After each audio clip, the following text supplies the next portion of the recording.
Up next, an up-close look at Coldplay with questions from the AOL audience.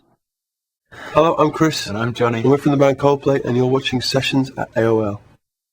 The British rock quartet Coldplay formed in 1998 at the University College of London. Their critically acclaimed full-length debut Parachutes came to American audiences at a time when radio was dominated by Pop-Tarts and boy bands. The unbridled optimism of several songs on the album, including Don't Panic and the title piece, gave way to their more worrisome follow-up release, A Rush of Blood to the Head, the title of which, in part, comments on the trying demands of their rapid rise to fame. Well, I mean, we weren't really going through anything terrible, you know what I mean? I mean, we really have the best job in the entire world, but sometimes you worry about things, whether you're successful or not successful. Or, you know, we're all going to die one day. It doesn't matter how much money we've all got, so you can sing about that till you're blue in the face. There's always stuff to be miserable about if you need to write songs, you know? But yeah, well, they're both albums really. I mean, all our songs really are about complaining about something, but then thinking, oh, why am I complaining? Everything's fine. But then you always, at the end of the song, you always decide not to complain anymore. It's basically the way that my granddad used to live his life, which was don't be stupid, get on with it, you know?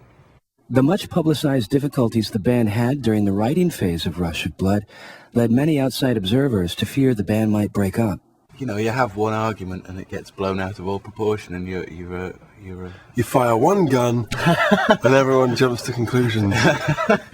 Yeah, I mean, while we're doing anything, we always treat everything as if it's the last thing we'll do, you know. Yeah. Like this interview. Yeah, this really will be the last interview we ever do.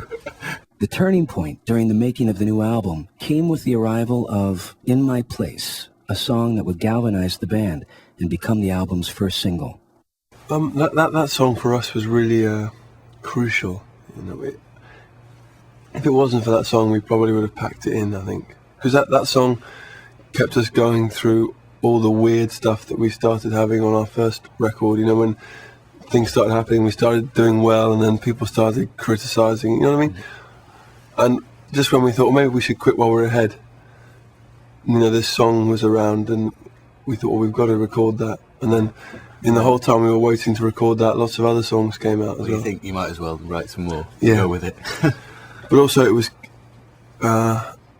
it gave us some freedom on other songs, because we thought, well, that song's kind of simple and classic Coldplay, and so we can maybe branch out a bit. I mean, some people think it's atrocious. I mean, I don't want to talk about it like it's a holy grail, but it was just great for us because it was big and bold and confident. Despite the newfound confidence, they still refused to print their lyrics on the CD liner notes. AOL member Jess MD2 wanted to know why.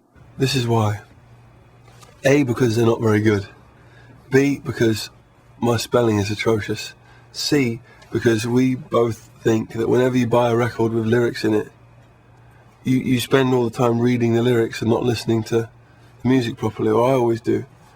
In the same way that I wish I had an example, but I haven't. You know what I mean? I don't need to paint an example. And I don't think it looks that nice as well when you got reams of lyrics. Yeah. Although I am a poet. No, I'm not a poet. The reason we don't put them in is because they're not as good as other people's lyrics. Coldplay. Look for the new release, A Rush of Blood to the Head, from Capitol Records. If you'd like to see and hear more interviews, great live performances of all styles, check out AOL Keyword Sessions. Come up to meet you and tell you I'm sorry. You don't know. Oh, see.